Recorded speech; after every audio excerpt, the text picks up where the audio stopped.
On Resident Evil. It's all about Resident Evil. In fact, it was our intro music this week. So before we get into it, the show is loaded. So first of all, let's introduce who's going to be on the show today. Today, we got the great Dr. Kuji in his new crib. What's up, brother? Not too much, everybody. You know the toils that it takes to make a house perfect. Make you go gray. Yeah, absolutely. Yeah, man. Yeah. The holes in the roof and all that other kind of stuff that you got to deal with. I feel you on that. Also, we got Josh. What's up? What's up, family? What's going on, son? Hey, he's got the new Resident Evil in hand. In fact, he just got done playing it, so I'm sure he'll have plenty to talk about on that one, won't you? Indeed.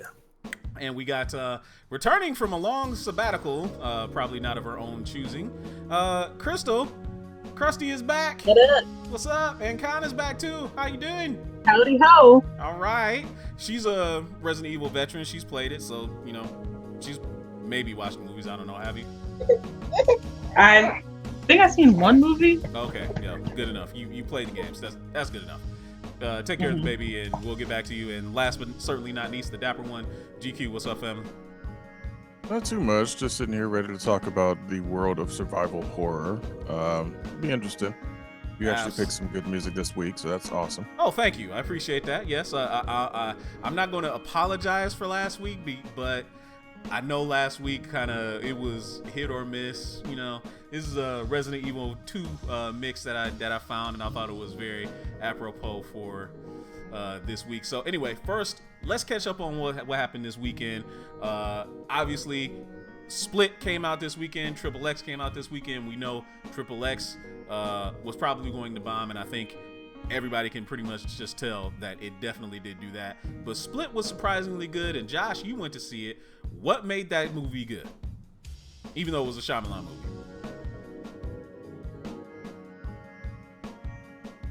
Well, I that's kind of a difficult thing to exactly nail down, but I think that it was reminiscent of some of his better movies. Sixth Sense, Unbreakable, Signs are amongst his best. And the thing that they kind of concentrate on is they give you the horror in small doses. I mean, granted, The Sixth Sense is definitively kind of a horror thriller, and Signs is kind of a horror thriller, whereas Unbreakable is more of just a darker drama, and one of the better superhero movies ever made. But the fact that it's a little bit more intimate makes it a little bit more frightening. You kind of get introduced to the main character in this really odd way. You don't know anything about her. But you get the fact that she's kind of an outcast, and part of her outcast story gets displayed over the course of the movie, and it kind of leads to the fact that she is. It ties into the overall theme that is kind of brought about by the James McAvoy character, whose actual name I believe is Kevin, but with 23 personalities, it's kind of hard to remember all of his names. Now, even though this was a Shyamalan movie, and it had somewhat of a twist, you liked it despite that, because we know he typically has some pretty bad films, wouldn't you say? I mean, he's definitely had a very, I mean, as far as a hit or miss record, I mean, he had a few really popular flicks for, you know, the first few years of his career, and then it just kind of went down. It went down the tubes. I mean, I do know some people who like some of his more obscure films, like Lady in the Water. I know big fans of that movie. I think it's a strange flick myself. I'm not a huge fan, but I think his most solid movies were The Sixth Sense, which, I mean, it's a little bit, you know, the whole "I see dead people," it's a trope now, and people make fun of it. But yeah, but that was a really original film at the time, and no one really saw it coming. It was the first. It wasn't the first, but it was the first of his movies, obviously, and it was the first time we got a taste of his flair for dynamic twists that people didn't really expect or see coming. You know, we got that also in Unbreakable. We got that a little bit in Signs. I mean, it wasn't so much of a twist. And the twist in this movie really isn't something that you couldn't, as just a smart moviegoer, pick up in the trailer. You know, I mean, everything that you see in the trailer, you can kind of piece together what you'd expect from this movie. The best twist, however, comes at the very end of the movie, and it was unexpected. I'll put it under spoiler territory, although it's not hugely spoilerific what I'm going to say. It ties it into another existing film of his, and it makes the movie better for it. Yeah, That was the article that I read. I don't know. The article that I read. We'll see about that. Go ahead, Dado. I know exactly what movie. I didn't go see the movie. Uh-oh. He went into the Matrix. Yes, he went in the Matrix. Ladies and gentlemen, Here's here's my problem with this, and hopefully Dido will be able to come back. I don't know what's going on. He's still setting things up, but I don't mind when filmmakers, you know, have a nod back to something that, you know, their previous work if it works. Here's the problem. I'm not going to be sitting through any M. Night Shyamalan movies trying to, you know, see this link, because sorry, like Josh said, I mean, I'll give him Sixth Sense and Unbreakable all day long, but no, The Happening happened, and hell no, I'm not going to see any Shyamalan films. The Last Airbender happened. Exactly. I'll have to catch this one on DVD. I'm sorry. Right. No, I'm not saying go see it in theaters. I mean, you know, my wife's a big horror movie fan. We wanted to go see a movie this weekend. We had the time to go together, so we decided to go see that one. I mean, the choices weren't exactly high on the list in terms of, you know, I wasn't going to see Triple X, The Return of Xander Cage, and I wasn't going to go see, I don't know, I didn't want to get caught in La La Land for 2 hours. So, you know, I think that it's a very watchable horror / kind of thriller.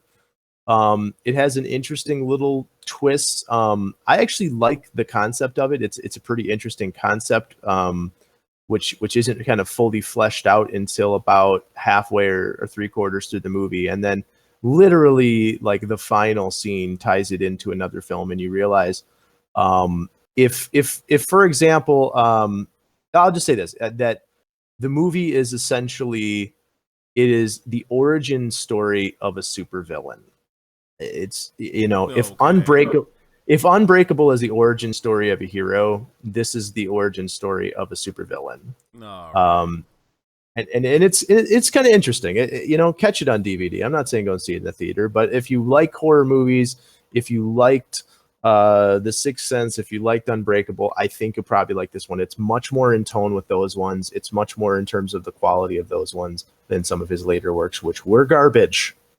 Garbaggio. I mean, the only saving grace, in my opinion, would be McAvoy, unfortunately. And I don't know if that's enough for me. I want to say hey to James Pythian in the chat, LGZ. Miss you need to come to the main show sometimes and hang out with us. Yes. Also, Fallen Marvel's in there. Hugh is in there. So, I mean, we got a lot of people watching. Oh, wait, and hold on. Anthony Minter and Marcus Smith. Want to see what's up to everybody in the chat. Thanks for tuning in. Let me pivot real fast, because I just actually stumbled upon this, and this is something actually kind of worth talking about.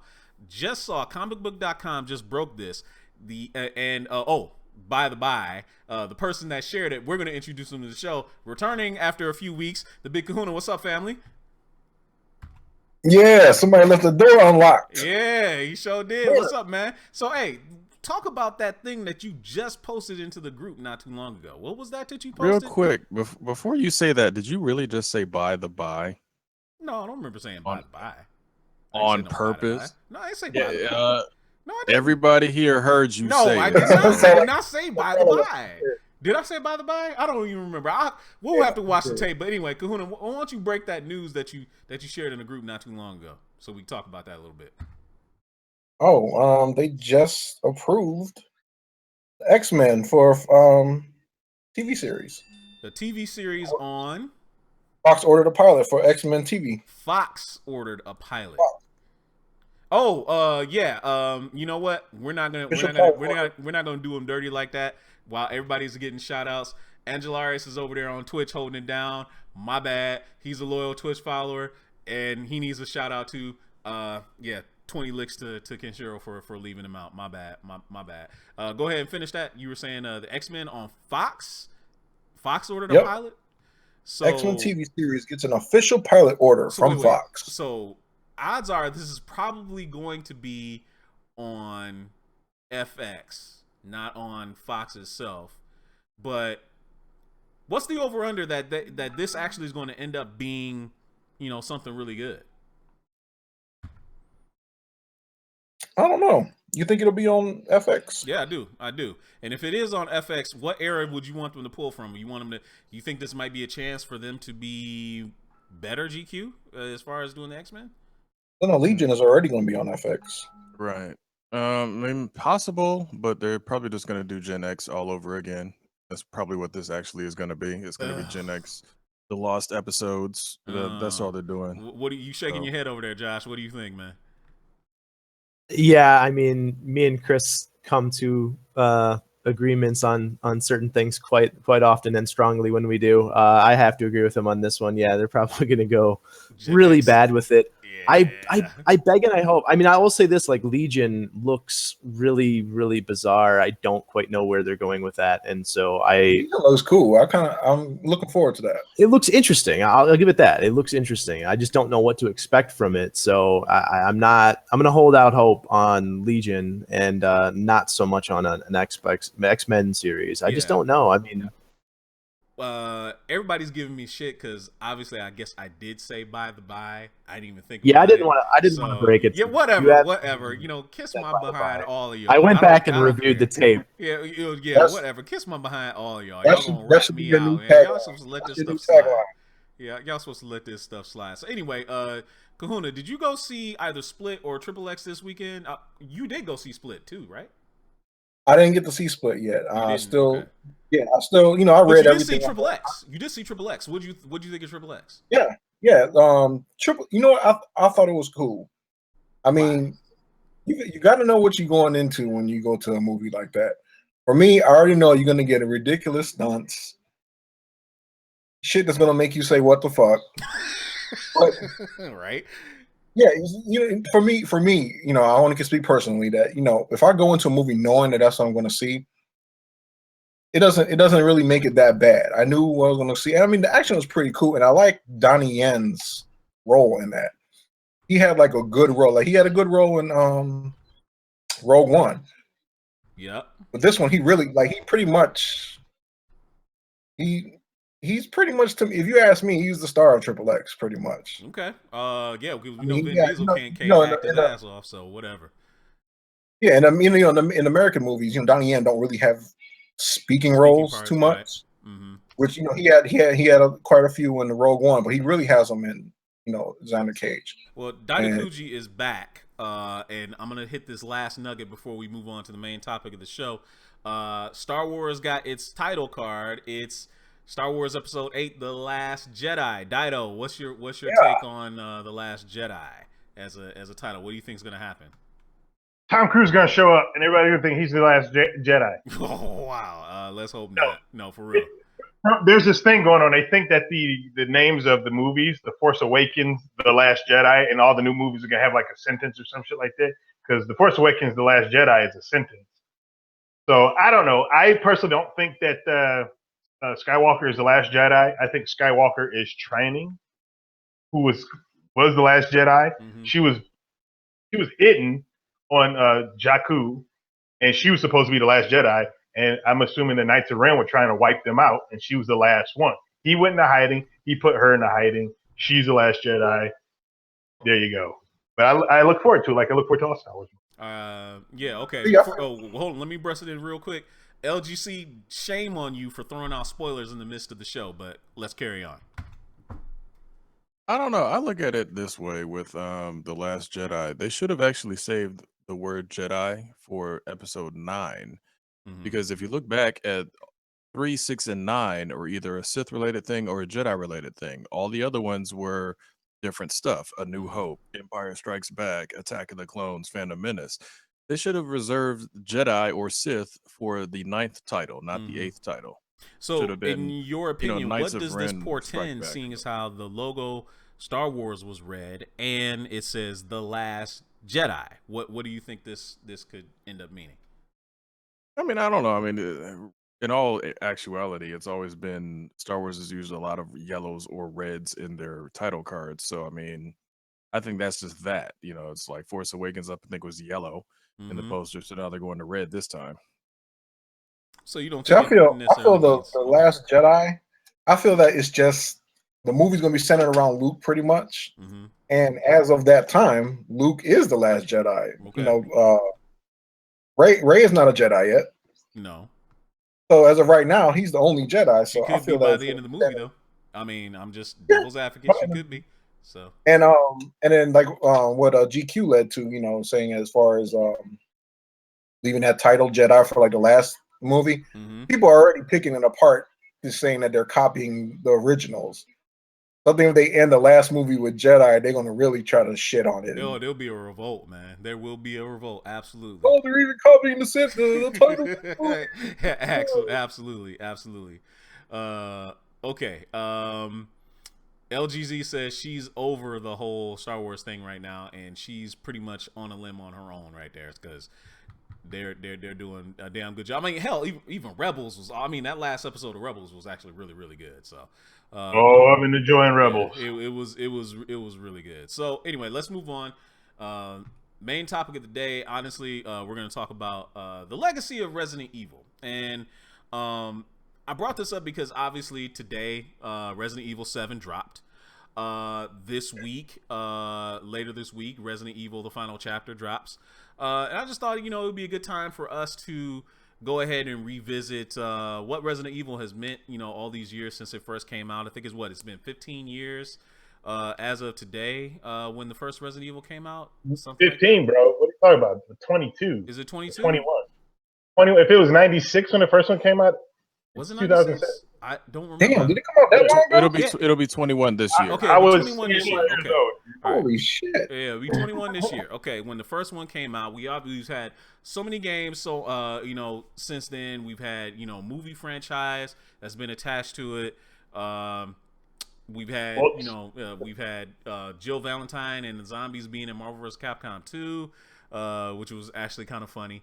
But let's start with the game, because that's fresh and it just came out. Josh got his hands on the game earlier today, and he played it for an hour. What's your first impressions of the game, Josh? And after about an hour or so of playing it first in,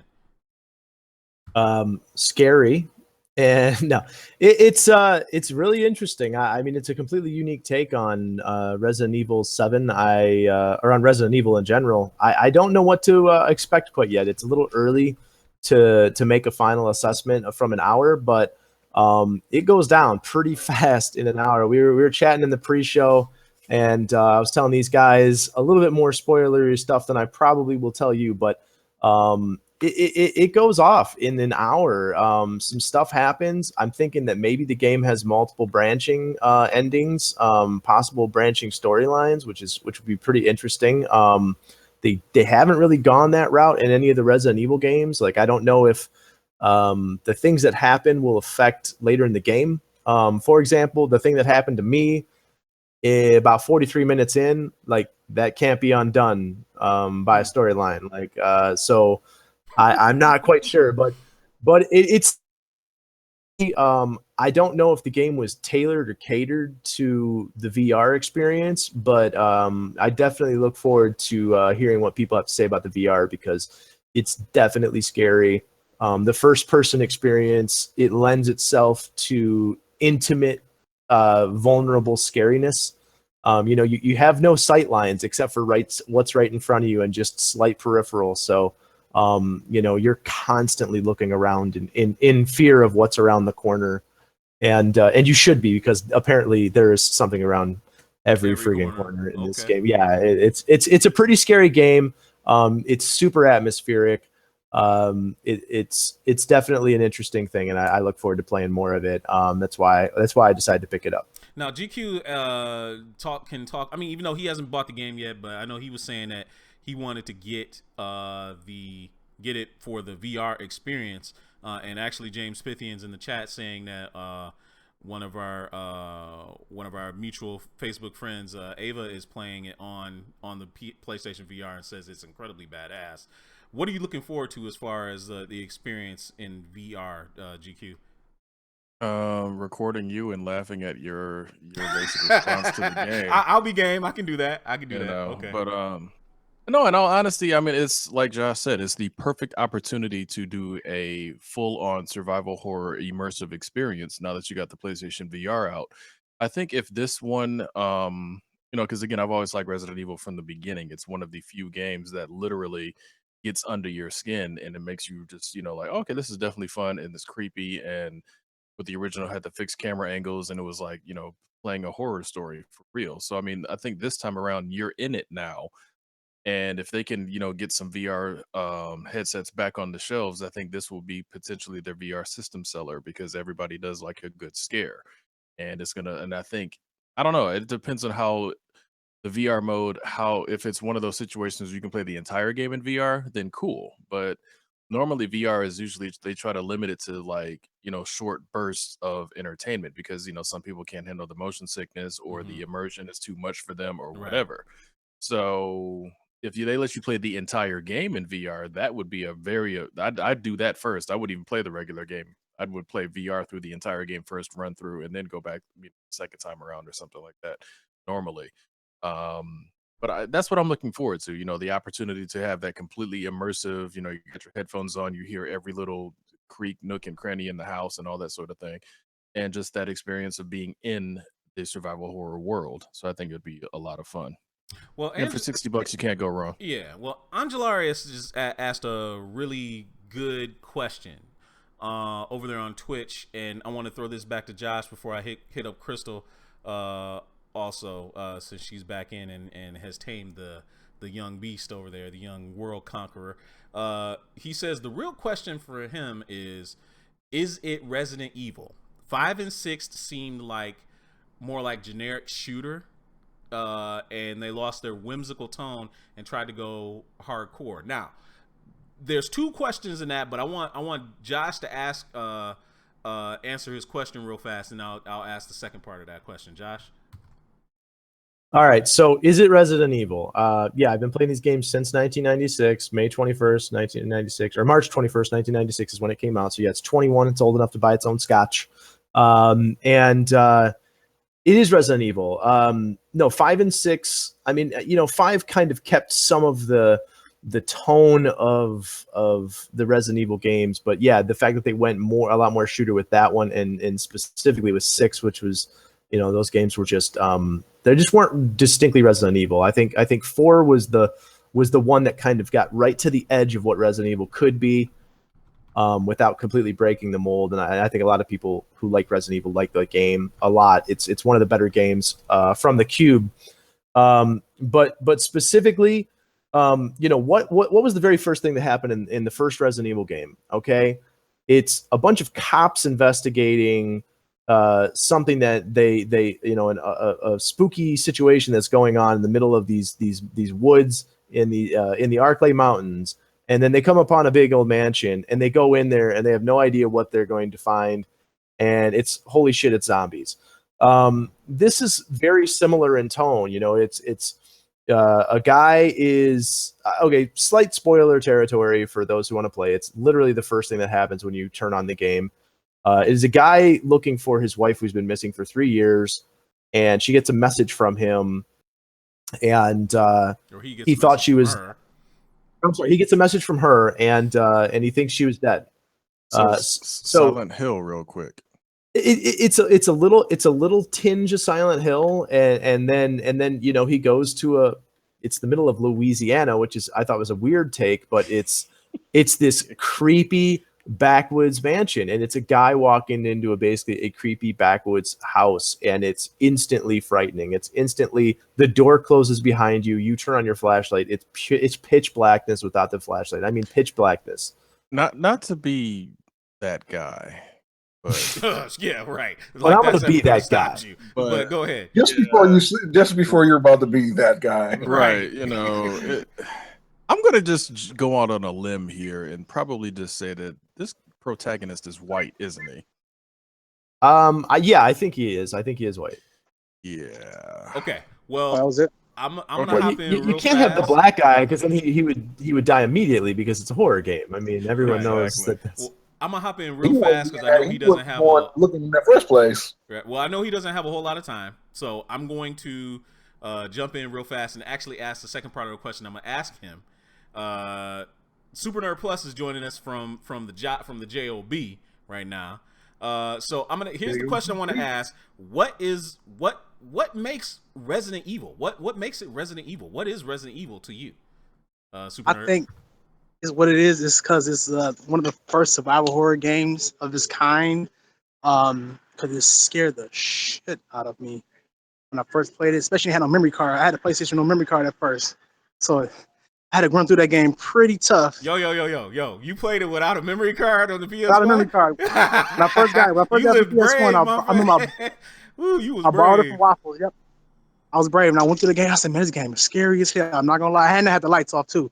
But what it means to me, that it's a game that's unique in its own kind. Because if you already like horror movies, you're immersed into a horror movie, and you don't know what's going to happen because you don't know the details of what's going on because all you know you're in a house. Then it turns into a science fiction project. Then it turns into a corporation political project. So it's a bunch of other things going on in this game.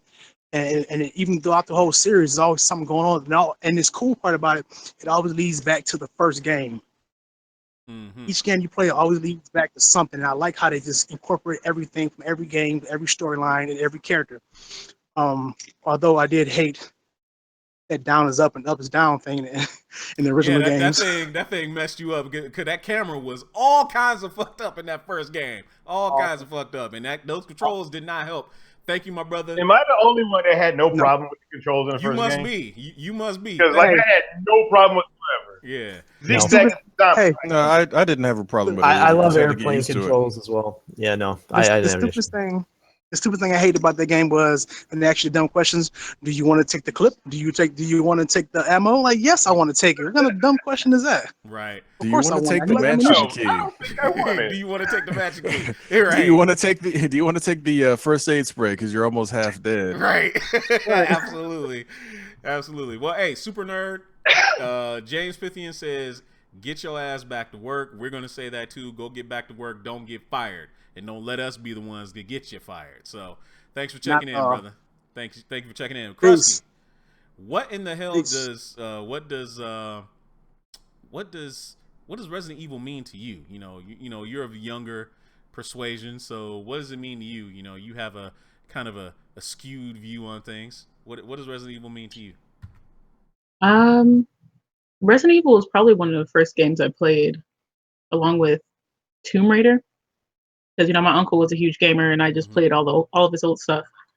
So Resident Evil was probably like my first game I played. So it means a lot to me. I'm super scary though. Like I am terrified by anything scary. So I haven't beaten a lot of the Resident Evil games, but I played most of them. Okay, and I know you're not a gamer much, Kahuna, but. I was going to throw this out to most of the gamers that have played Resident Evil. I myself haven't really played a lot of the a lot of the Resident Evil games. I think I played like 4 for a little while, and I don't know. I just never really took time to play it. But I know Resident Evil has been hit or miss. So, what makes a good Resident Evil game? Is it having the recognizable characters? Is it just the jump scare moments? Is it incredible bosses? Badasses like Wesker? I mean, what makes a good Resident Evil game to you guys? Dido, I'm gonna throw it to you. Well, what makes good Resident Evil games for me? It has to be the atmosphere, of course. It has to be, it's a dinner. If you were saying, you have to have your main course, you have to have your appetizers, you have to have all that stuff to make a great Resident Evil movie and game, not movie. We'll get to that later. But if you have the atmosphere, if you have the gameplay, which Resident Evil did, if you have the story, which it wasn't the strongest, story, and they tried to make the world bigger as it went on, because you'd have thought that once they blew up the mansion in the first one, or actually after the second one, that had kind of been in, but no, Umbrella were able to do whatever the hell they wanted to do whenever they wanted to do it. But I personally, when it comes to Resident Evil, love the atmosphere. That's what makes it for me. If it feels scary, if it feels like you don't know what's going to happen around this corner, if it feels like if you don't solve this puzzle correctly, even though that kind of seems like it went away with Resident Evil 5, and I didn't play 6, though I have it. I haven't played it. But I did play through 5. Before? Where have we heard that before? But it's like in the first Resident Evil, there's puzzles. If you didn't solve them correctly, they kill you. Like that one where you're in the room with the armor, and if you don't cover up the vents and it starts leaking in gas, because if you don't have the right key or whatever it was, I forget what it was, some kind of emblem. If you didn't have that right, it would kill you. So like it's like you don't know what's gonna happen, and that's the part of Resident Evil that makes you feel tense, in my honest opinion. Start feeling tense, and it makes you want to play the game more. But that it kind of got lost, because I didn't really feel that in 4. Definitely didn't feel it in 5. So if they have this in 7, if 7 makes you where you don't know what's going to happen around the corner, if it has interest, that's another thing, the puzzles. It has to have some kind of puzzle in it to be Resident Evil. Okay. And 5 didn't. I don't recall really any puzzles in 5 whatsoever. So. All right, Josh, what makes a good Resident Evil game to you? I mean, you played them all. You're a horror guy. You played probably the hits and misses. What makes a good Resident Evil game to you? Yeah, I think Hikaru really hit on it, and it's one of those things where it has to have the atmosphere. It has to have that atmospheric feel where you go in and you kind of feel like you're in that environment. You feel like he said, you go around the corner and you're not sure what's going to be there. That is a combination of things, like not only jump scares, but there's a palpable terror that comes from just being in a frightening environment.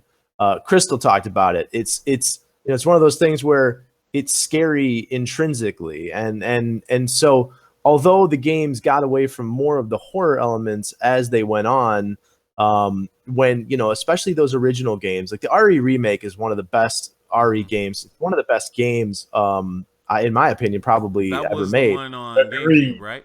GameCube, yeah. Yeah. The RE remake on GameCube. It was just a spectacular game. It was beautiful for the time that it came out. It nailed all of the elements that made the first one great. It just made them in a newer generation, high definition. But yeah, it's that palpable, scary terror that you don't know what's around each corner. You feel like you can survive the environment, but you're not quite sure. And then when the music, the soundtrack, it's this spooky, scary horror movie soundtrack. And then the puzzle elements. It feels like there's an element of mystery to the games, and I do kind of feel like this one seems like it's going to have a lot of those elements. I haven't really come across the puzzle quite yet, but it's got definitely the atmosphere, definitely the terror. It definitely has the ambiance and that mystery of you don't quite know what's around the next corner. And part of this one, the fact that it's not quite, you know, jumping right into the whole Umbrella Corporation and an immediate obvious tie to the former games. Part of the mystery is, how is this related to Resident Evil? How is it Resident Evil? Right. I feel like it's almost like a soft reboot so far, but it's definitely a welcome addition. Kahuna, did you play any of the Resident Evil games? I mean, I don't know why I'm asking, but I have to ask it anyway. I remember playing, I think, the first and the second one. The first and the second, okay. Yeah, the rest what of made them, you like them? What made you like them the most? I mean, it was just creepy as hell. Yeah, like you didn't know what the hell was going to happen. Yeah, I can't remember the exact how everything went and all that because that was a long time ago. Okay. But yeah, I just like the creepiness of it was really cool. Okay, well then let me throw this to everybody because I've seen a lot of comments in the chat about this. So what was your favorite Resident Evil game out of all the ones that we've had? Plenty. We've had remakes, we've had originals, we've had offshoots. What was your favorite, bar none, the best Resident Evil game in the series to all of you, each of you that has played it? Let's start with you, Krusty. What was your favorite one? Honestly, my favorite one would have to be 6. Why? I don't know. I think because I was in the military at the time, so I didn't have much to do except play it with friends, and I probably played it. So it's probably my favorite. The 5th one was too scary. I didn't beat that one. Oh, wait a minute. Wait, okay. So the 5th one was too scary, so you didn't finish it. All right. But yeah, wait a minute. So you attribute your favorite game to you being a slacker on the taxpayers' dollars. Yeah. Krusty, ladies and gentlemen, what can we say? Taxes, everybody. What can we say? Krusty, you gotta have downtime too. You're right. Yeah. Dido, what was your favorite? Probably the first one too, but yeah. What was your favorite, Dido? You know, it's kind of difficult for me to answer that question because I loved each and every one of them, and they all got better. Come on.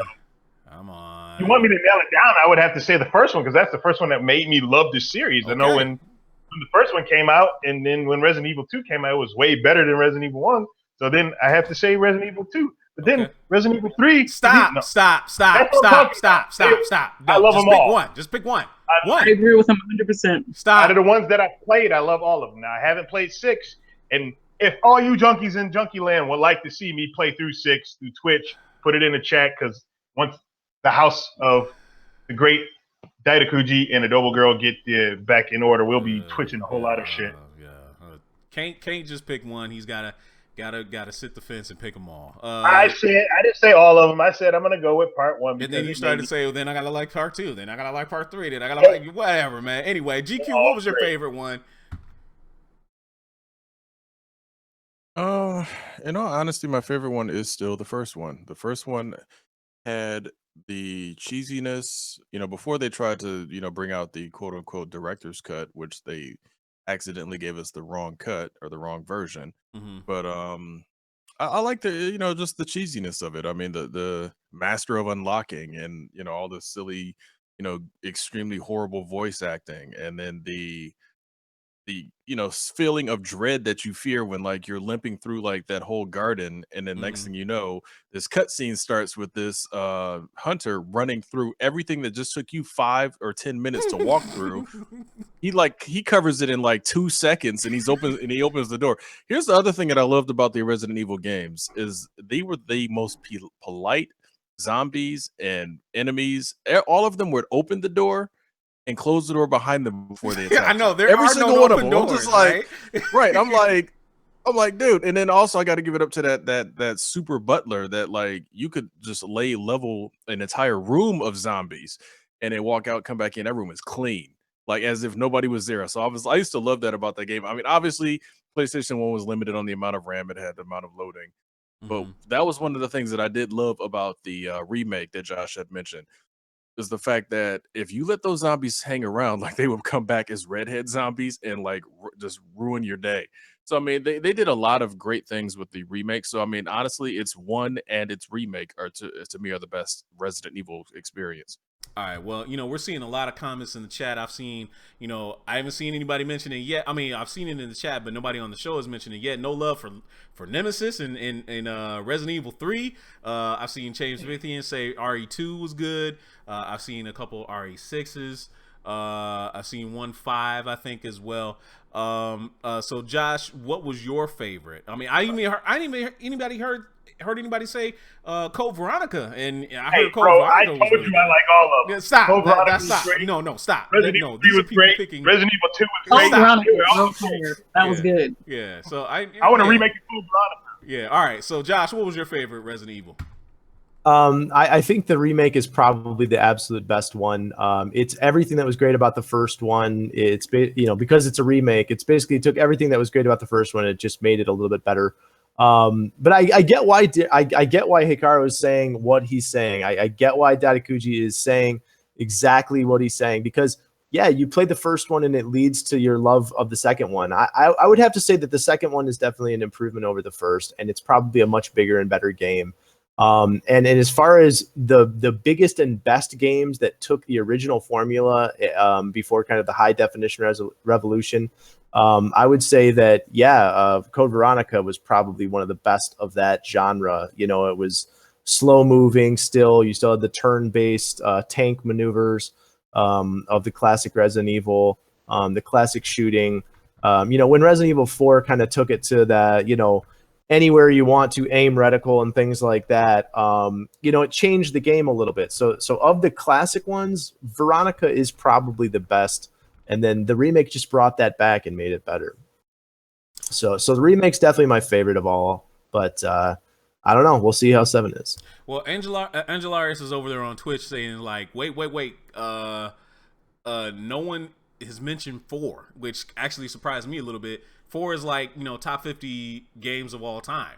And he says all of you are mad for, just absolutely crazy for not saying it. But, Resident Evil 4 was like remade like 2 or 3 times, wasn't it? It was like, first it was on the GameCube. More than that. It was more than that. It was like it was on the 7 GameCube, times. then it was on the Wii, then it was on PlayStation PS3? 2. PlayStation. I think it came on a PlayStation 3, Xbox 360, Right. Xbox One. It came on a lot of them. Look, Resident Evil 4 is fantabulous. Yeah. And I that's another one. And yes, I did play through that one, and I loved it. Mm-hmm. But it was not my first Resident Evil. Right. So I'm not gonna say like this game. I mean, gameplay wise, it was completely different. Story wise, it was really not Resident Evil in the manner that you had Leon Kennedy, but they could have put anybody in there, and they didn't call it anything, because how was it attached to the Umbrella Corporation? Right. They tried to finagle something, but regardless of that, it was a fabulous game. It was something that I'd go back and play again, because I believe I have a high def version of it. If I don't, I can find one for really inexpensive. But Resident Evil 1, it just started off. It's like, you remember what's your favorite car of the cars that you ever had. And unfortunately for me, it's not the first car that I owned, because that was a piece of shit. But for some people, they would say their piece of shit car was like their favorite car, even though the car they own now is way better. Oh, man. So, not that Resident Evil 4 shouldn't be mentioned. It should be mentioned and talked about forever, because I can talk about all the Resident Evils. Yeah, you're saying which one? We know. Yeah, So, Resident Evil 4 is, I don't want to not give it love, and he brings up a good point. It is one of the best games of all time, but as far as in the Resident Evil series, it moved away from a lot of the elements that made Resident Evil really famous. Like the not necessarily the slow plottingness of it, but this, the creepy atmospherics. They nailed a few of the elements, but the fact that they kind of made it more of an action set piece, took away from some of the slow terror that the game had. You're absolutely right. It's phenomenal. And It's a great game. Plus, introducing the quick time events and various things like that just made it just like, it's not the same. It was literally like you had moments of like, run from the boulder and then dodge. It's like if you would have tried that in Resident Evil 1, 2, or 3, you would have been dead. You would have been them slow moving tank runs. You would not have been able to make it out of that. So I mean, it was cool for what it was, but it was a big departure and a big changeover from what we grew up with as far as Resident Evil. So nothing against the game itself. It's definitely a fun game. But when it came down to it for me, because of the super easy aiming, because of the almost first person shooter-esque, gameplay, even though it was a third-person game, that game to me is easy by comparison to the first 3 Resident Evil games. Like I can run through 4 with no problem because of the fact that it's so much like every other action game that I've ever played. Right. Resident Evil, the originals, and the Code Veronica included, the fact that their controls were the fact that you had those fixed camera angles, all of that stuff was there to work against you in some cases, or to be, at your detriment while you were playing, because that's how they were setting up the tone of the story and setting up the jump scares and all the various things. Once it became, okay, you can run in any direction, you can shoot in any direction, you can run and shoot and all this other stuff. It's just another jump and not only that, and unlimited ammo. You kill somebody and they ammo, you drop it up. Ammo drops. That was the other thing. Ammo drops and all those various things. Yeah, that made it. That's what made Resident Evil hard in the original. It was like, dude, should I shoot the zombie or should I try to stab him or should I just run? It was, do I pick up the item I need or do I pick up the ammo in the first aid because I have 6 fucking slots? Exactly, dude. Like, and having ammo at a premium was like put you, have you make it like stress the importance of marksmanship. Because, dude, if you wasted bullets, you were seriously screwed. You didn't have some creepy guy with a trench coat being like, "What are you buying?" Like, where did you come from, dude? Why aren't the zombies attacking you? I don't. Well, I want to go off of what GQ said. What was that, Krusty? Talk about how 4 was kind of easy. So I think it wasn't really the best, in my opinion, Resident Evil game. But since it was such a good introductory, it's like the same like every other action game. Mm-hmm. It would have, honestly won, best game or 50 top games or whatever. And it was easy for people to jump into if they never played the first one. Because, like GQ said, the first one was just difficult and challenging for no reason. The camera was horrible. And when you had to run and stop and then turn, it was just like, it had its own like little, like unique kind of style. And then when 4 came out, it was like a game for everybody to come in and play. Right. So I think that's why, since it was so approachable for anybody to come play, the game came out in 2005, and it's been 12 years now. Mm-hmm. It just got remastered last year on the PS4 and the Xbox, so I think that's why it's such a popular game, because anybody could pick up the game and know what to do. Right. But yeah, 4 was still a nice game, but like everybody said, everybody has their own different thing that they liked. But the first one, get you started in Resident Evil, will always be your favorite if you started off playing the first one. All right, well, let's pivot real fast. We spent a lot of time talking about the games, and it's been really, really great. But we'd be remiss if we didn't touch on the legacy of the movies as well. To the lament of the great Daitokuji, who will never forget his. This is what turned him into a more mellow moviegoer, is seeing that first Resident Evil movie. And he can recount that story to the ends of the earth. But, let's talk about the movies and, how they've related and how they deviated from the Resident Evil series and just became something else entirely. Daito, because you have the most, I don't want to say it's emotional weight tied to the Resident Evil movies, but you certainly have the most to say about the Resident Evil movies. So why don't you go ahead and let us all know what the hell happened with the Resident Evil movies, man? Well, as some of you guys out there in Junkie Nation may know, for me, I love Resident Evil. I've loved the games. I've read the friggin' books. I'm talking about novels. They had novels. I read them. And Resident Evil, the movie, when it came out, you saw what it was from the trailer, and everybody knew that it was not going to mess with the video games. It kind of could have been a prequel, kind of. Like, these people went in first and all this shit happened, and then the Raccoon City, the stars went into it. But then, as you all know, Resident Evil 2, and I'm always going to talk about this, Resident Evil 2 was being shown in game magazines, and then they got closer to release date, you start seeing trailers, and they put Jill Valentine in there wearing her Resident Evil 3 outfit, which was kind of ridiculous, but 2 and 3 kind of coincide with each other. Mm. And it started to make it look like it was going to be part of the game. Well, that's where my heart got crushed, and kind of where the Resident Evil movies kind of fell off for me, because I was like, don't mess with my games. Then the third one came in, and if I remember correctly, the third one was one where they were in the desert, and that one was just terrible. I don't remember any specifics other than crows and desert, and I just wanted it to go away. Right. Wanted to go away, but they've gotten better again. And regardless of what I think, they've been making tons of money. That's why they've been around for what, more than 10 years. These Resident Evil movies, and I will go see the last one that's coming out. Obviously, I have as much expectations for it as I did the last three, because I did like the last three. The last three were enjoyable. They kind of just took pieces that they liked from Resident Evil movies and threw it in there, like in Code Veronica, where in the opening movie where Claire drops her gun and then catches it and shoot behind. They pull that in there. They pull stuff from Resident Evil 5 in there, where Jill has the stupid thing in her chest and she's evil. They don't tell you why. Not that I remember, because those movies, they come and go. They're just entertaining, like for the time you're watching it. But it's not like one of those movies like, oh my gosh, man, you got to see this movie because it's the greatest action flick ever in the world. It's just like, yeah, that's pretty entertaining. Okay, what's next? I get you. Oh, okay. But GQ, touch a little bit about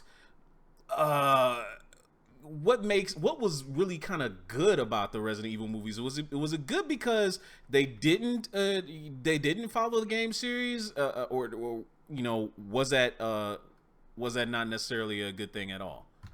I think it was actually good that they didn't follow them, because again, they'd be telling a story that half the audience has already seen, so there's no twist possible for the ending because you already know what the story is going to be. So I mean, I think them dipping in, dipping in and adding in various characters from the games just to kind of have that familiarity, because again, the main character is the director's wife, Mila Jovovich, playing the character of Alice. So I mean, obviously she's not a character from the games at all, but they decided to give her powers very, very similar to Veronica, Alexia. So I mean, it's like there's that tie-in with the game. They, you know, every now and again they'll pull a scene directly from the game and do it frame for frame, like they did with the Wesker and Claire Redfield, and Chris Redfield face-off part. I thought that was actually really well done, awesome. because it's like it's frame for frame the exact same thing, shot for shot from the game. So I mean, it looked good. Same thing like Dido mentioned, the Code Veronica sequence. So I mean, they were doing stuff from the games that was like, okay, cool. If you know the game, it's a good nod. If you don't, damn, that's a good action sequence. It looks really good. It was very cool.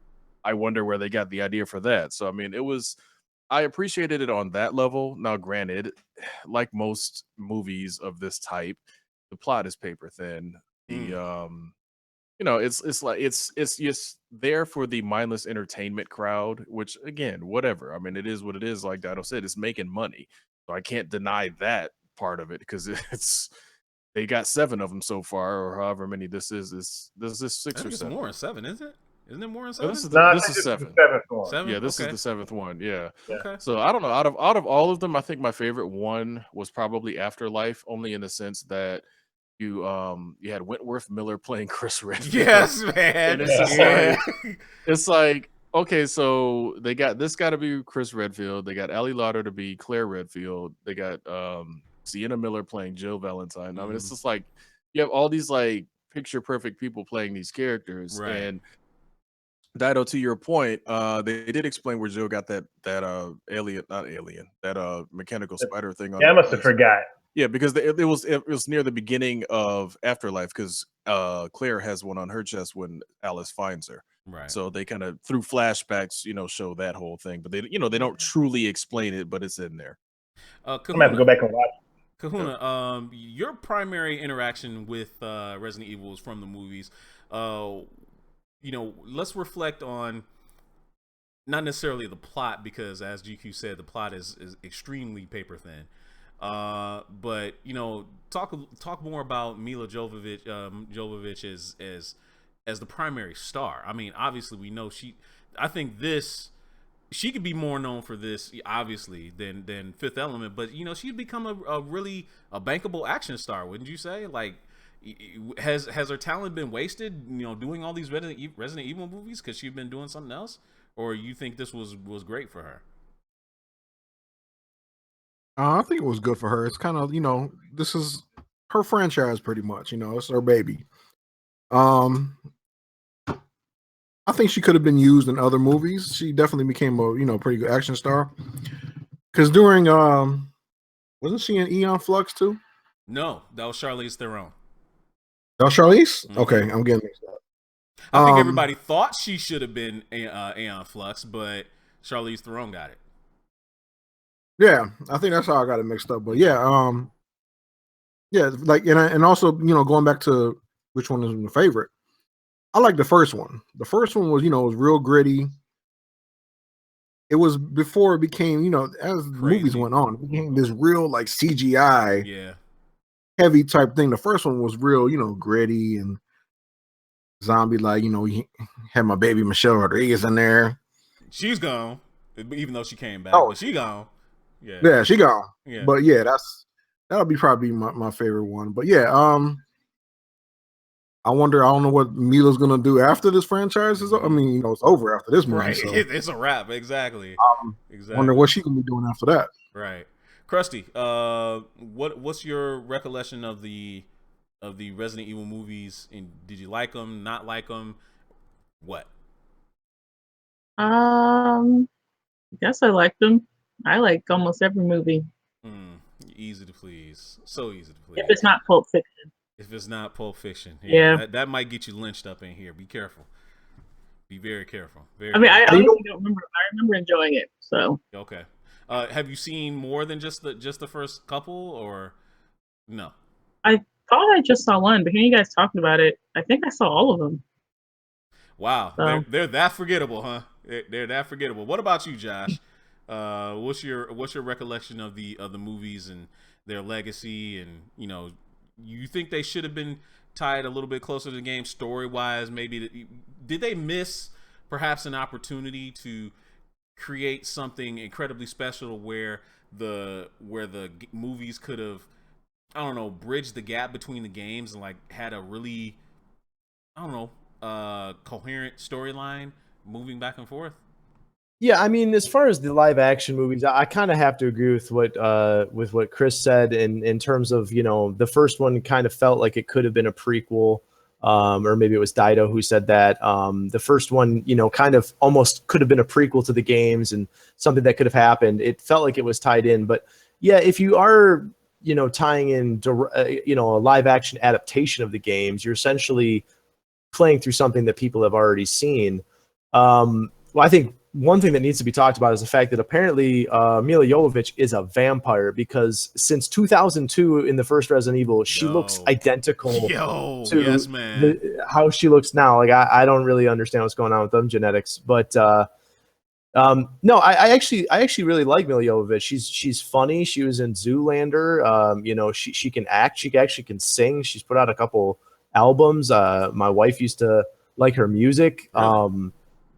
Yeah, she's kind of got an eclectic Bjork style music, so for those who don't or do like her, check out Mila Jovovich's music. I had no idea she saw. Yeah, and she's actually got a pretty good voice. So I mean, I think that she's gorgeous. I mean, God, she's gorgeous. Absolutely. Well, like you said, so I mean, she doesn't age, so yeah, I don't really think that there's anything that she couldn't do. She's actually a decent actress too. I mean, she's not just and it's easy to be a good actor or actress when you're just being an action superstar, because you're just choreographing moves versus if you're actually putting in a performance, which I think that she did pretty well in, say, The Fifth Element. But I think that one thing that we're grossly overlooking is the Resident Evil CG films, and why I think that maybe the opposites of the answer that me and Chris gave in terms of why these movies maybe could have been tied more closely into the games is the CG movies do that, and they are 10 times better than the live action movies. They are most definitely 10 I agree 100% on that. 100%. They're better acted. The stories are better. They're more intimate character pieces for the characters that you like from the games. They tie in and expand on that universe. If anyone has not seen Resident Evil Degeneration or Resident Evil Damnation and soon to be Resident Evil Vendetta, those movies absolutely must watches for any Resident Evil fan. And any, especially if you like the films, I think you'll enjoy them as movies because they do have some of the fun action pieces that the movies have. If you like the games, you have to watch them. You have to watch them. Okay, well, we're almost out of time, and I don't want to hold anybody up, but real fast, I want everybody to talk about it. What, if any, if it is the future for Resident Evil after this? Obviously, Resident Evil 7 just came out. The movies are wrapping up. What do they do with Resident Evil? Or, like LGZ is saying, she's tired of it. Let's wrap it up. Let's be done with it. What do you think the future is, guys? Quit hating on Resident Evil, LGZ.